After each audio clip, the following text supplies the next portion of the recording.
कहानी की शुरुआत में हमें कुछ लोगों को दिखाया जाता है जो कि एक जगह पर रिसर्च कर रहा होता है, लेकिन तभी उन लोगों को वहां पर बर्फ के अंदर एक क्रिएचर मिलता है, जिसे देखते ही वो लोग उसे बर्फ के साथ ही उठाकर अपने रिसर्च सेंटर में ले आता है। और तभी हमें डॉक्टर विटमन नाम के आदमी को दिखाया जाता है जो कि इस रिसर्च का हेड होता है, इसलिए वो इसके बारे में रिसर्च करने के लिए स्टैनली नाम के एक एंथ्रोपोलॉजी को बुलाता है। और उसके कुछ देर बाद स्टैनली भी यहाँ पर आ जाते हैं। उसके बाद वो सभी मिलकर उसे रिसर्च करने लगता है, जहाँ पर उन लोगों को ये पता चलता है कि ये 4000 साल पुराना क्रिएचर है, इसलिए वो लोग उस बर्फ को काटने लगता है। लेकिन जैसे ही वो लोग उसे काट कर देखता है तो वहाँ पर कोई क्रिएचर नहीं बल्कि एक नेअंडरथाल होता है, जो 4000 साल पहले की इंसान के एक प्रजाति होता है, और ये पिछले 4000 सालों से बर्फ में जमा हुए थे। ये देखकर वो लोग काफी खुश हो जाते हैं, क्योंकि उन लोगों की ये आज तक का सबसे बड़ी खोज थी। उसके बाद वो सभी मिलकर उसे बाहर निकालता है, और तभी वेटमैन कहता है कि वो आइसमैन की बॉडी को टुकड़े टुकड़े करके अलग अलग लैब में भेज देगा,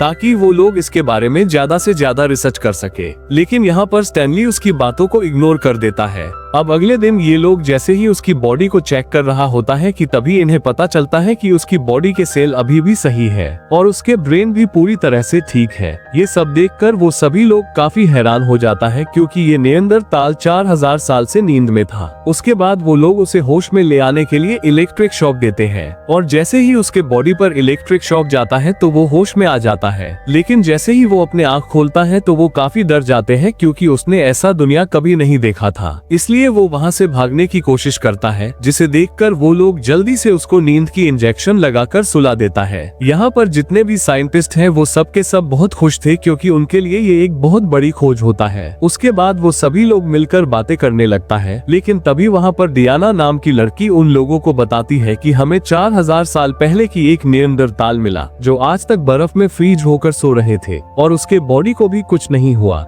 इसलिए अगर हम भी ऐसे ही करके किसी बीमार लोगों को इस तरह से सुला सकते हैं, और जब हमें उसकी बीमार का इलाज मिलेगा तो तभी हम उसे जगा कर उसे इलाज कर देंगे। लेकिन इसके लिए हमें सबसे पहले उस नेअंडरथाल को अच्छे से रिसर्च करना होगा। ये सुनने के बाद वो सभी लोग राजी हो जाता है, मगर तभी स्टैनली कहता है कि अगर नेअंडरथाल को हमारी दुनिया पसंद नहीं आया तो हमारे लिए बड़ी मुसीबत खड़ी कर सकता है, क्योंकि हमें नहीं पता है कि उसके समय पर ये दुनिया कैसा था। ये सुनने के बाद वो सभी लोग मिलकर एक प्लान बनाता है, जहाँ पर नेअंडरथाल के लिए एक अलग सी आर्टिफिशियल जंगल बनाएगा जो 4000 साल पहले हुआ करता था। उसके बाद वो सभी मिलकर एक आर्टिफिशियल जंगल बनाता है और नेअंडरथाल को वहाँ पर ले जाकर छोड़ देता है। अब नेअंडरथाल की जब आंखें खुलती हैं तो वो अपने आप को उस जंगल में पाता है। इसके बाद वो उसी तरह से शिकार करता है जिस तरह से आज से 4000 साल पहले करते थे। अब वो अगले दिन एक झरने के पास जाकर मछलियाँ पकड़ने लगता है, लेकिन तभी उसे वहाँ पर एक पाइप दिखता है, जिसे देखकर पहले तो वो उसे सांप समझ लेता है, पर जब वो पाइप को खींचता हुआ आगे बढ़ता है तो वो एक दरवाजे तक पहुँच जाता है, और जैसे ही वो दरवाजा खोलकर देखता है तो वहाँ पर उसे काफी सारे लोग दिखाई देता है, जिन्हें देखकर वो काफी डर जाता है। उसके बाद वो अंदर जाकर जोर जोर से चिल्लाने लगता है, जिसे देखकर वो लोग समझ जाता है कि कहीं वो खुद को नुकसान ना पहुँचाए, इसलिए वहाँ पर उसे बेहोश कर दिया जाता है, और उसे बेहोश करने के बाद वापस लैब में ले आता है। और तभी वहाँ पर स्टैनली आ जाता है और डियाना को एक वीडियो दिखाता है, जहाँ पर आज से हजारों साल पहले का वीडियो होता है। ये देखने के बाद स्टैनली सभी से कहता है कि वो खुद नेअंडरथाल यानी कि आइसमैन के पास जाकर उसके बारे में जानने की कोशिश करेंगे, ताकि उसकी जीवन शैली कैसे थी और कैसे पुराने लोग इतने ज्यादा ताकतवर होता है और इतने सालों तक वो कैसे जिंदा रहा। लेकिन इस काम के लिए वहाँ पर बाकी के लोग उसे मना कर देता है, क्योंकि ये सब करने में उसकी जान की खतरा भी हो सकता है। अब यहाँ पर आइसमैन को फिर से उसी जगह पर भेज देता है,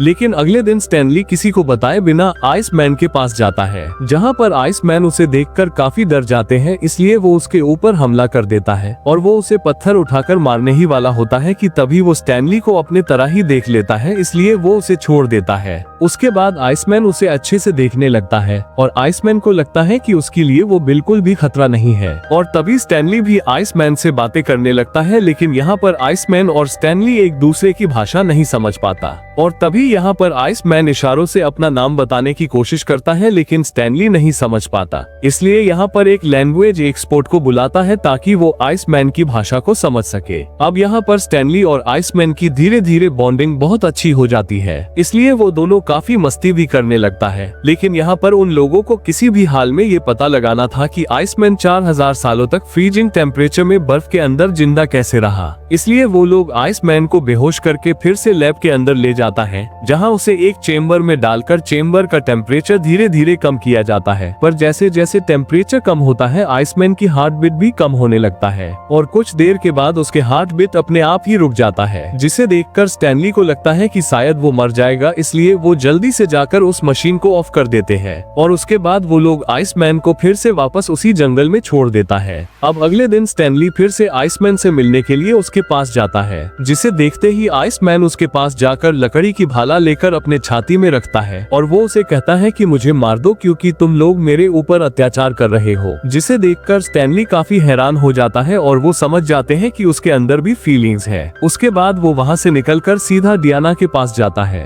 और वो उनसे कहता है कि हमें इस एक्सपेरिमेंट को रोक देना चाहिए क्योंकि इस एक्सपेरिमेंट से आइसमैन को काफी तकलीफ हो रहा है। अगर हमें इसके बारे में और जानना है तो हमें इसको रोक देना चाहिए। लेकिन इस पर डियाना नहीं मानती, इसलिए स्टैनली उसे कहता है कि तुम्हें एक बार आइसमैन से मिलना चाहिए। अगर तुम एक बार उससे मिले तो तुम भी समझ जाती हो कि मैं सही हूँ। ये सुनने के बाद डियाना भी मान जाती है। इसलिए अब अगले दिन वो दोनों आइसमैन से मिलने के लिए चला जाता है, जिसे देखकर आइसमैन भी काफी खुश हो जाता है और डियाना की हाथ पकड़कर उसकी करीब जाने की कोशिश करता है। अब अगले दिन फिर से वो दोनों आइसमैन से मिलने के लिए आते हैं, जहाँ पर वो दोनों देखता है कि आइसमैन ने वहाँ पर कुछ पिक्चर बनाया होता है और तभी वो उन दोनों को समझाने लगता है कि उसके भी एक फैमिली है और वो उन दोनों को उसके बारे में बता रहे थे कि तभी वहाँ पर एक हेलीकॉप्टर आ जाता है, जिसे देखकर वो काफी खुश हो जाते हैं और उसे पकड़ने के लिए ऊपर चढ़ने लगता है। ये देखकर उन दोनों को कुछ भी समझ में नहीं आ रहा होता है कि वो क्या कर रहा है और वहाँ पर आइसमैन हेलीकॉप्टर को देखकर कुछ कहने लगता है, जैसे कि वो प्रार्थना कर रहा है। अब वहाँ पर स्टैनली उस हेलीकॉप्टर को वहाँ से जाने को कहता है और हेलीकॉप्टर भी वहाँ से चला जाता है। लेकिन यहाँ पर स्टैनली को कुछ भी समझ में नहीं आता कि उसने ऐसा क्यों किया। इसलिए वो एक कबीले के पास जाकर उसके बारे में पूछता है, जहाँ पर वो कबीले भी स्टैनली को उसके बारे में बताता है कि ये एक मिथिकल का नाम है, जिसे गॉड का मैसेंजर भी कहा जाता है। इसलिए उसने उस हेलीकॉप्टर को वही समझ रहे थे, क्योंकि आज से 4000 साल पहले आइसमैन बहुत ही स्पिरिचुअल रहा होगा और जब आइस एज की शुरुआत हुई तो वहाँ के जानवर और लोग मरने लगे, जिसके बाद आइसमैन ने अपने आप को गॉड को ऑफर किया ताकि उसके बदले गॉड उसके सभी लोगों को छोड़ दे। इसीलिए वो गुफा में समाधि पर चला गया, जिसके बाद ठंड बढ़ने की वजह से वो वहीं पर जम गया और अगले 4000 सालों तक बर्फ के अंदर जमा रहा।